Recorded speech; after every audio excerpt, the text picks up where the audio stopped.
আমরা আন্দোলন করেছি, আমরা সংগ্রাম করেছি।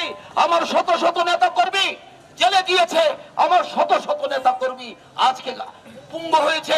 অনেক মানুষ, আমি সহ শত শত নেতা এখানে যারা দাঁড়িয়ে আছে তারা জেল খেটেছে। এই আয়নগর বানিয়ে কত লোককে গুম করেছেন, মনে নেই? আরে এই কথা হঠাৎ করে ভুলে গেলেন। বাংলাদেশ আপনারা একাই স্বাধীন করেন নাই।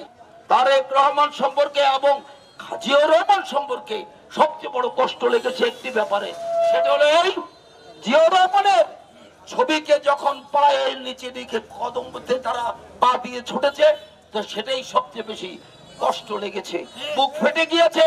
আমি মনে করি যারা জাতীয়তাবাদ বিশ্বাস করে তাদের বুক ফেটে চৌচির হয়ে গিয়েছে।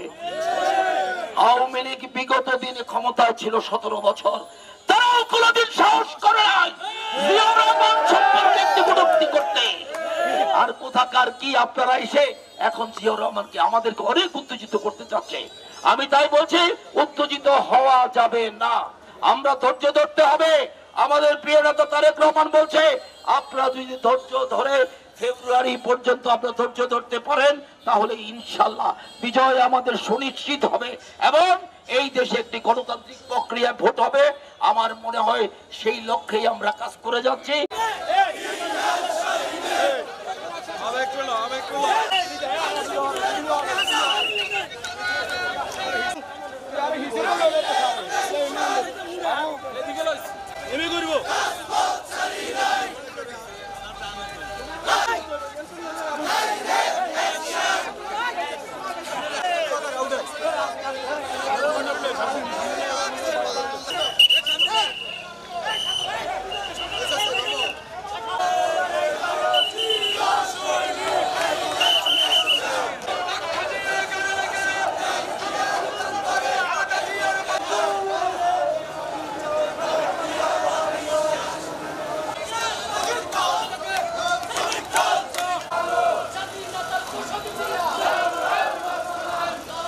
ওখানে দাঁড়িয়ে ওই যে কি আওয়ামী লীগের সঙ্গে একত্রিত হয়ে ওখানে মাধ্যমে সারা নোয়াখালীতে জানিয়ে দেওয়া হোক আমরা কোন সন্ত্রাসে সমর্থন করি না। সেহেতু আগামীকালকে তাদের একটা সভা আছে সবাই, এবং থানার ওসিও টেলিফোন করেছে।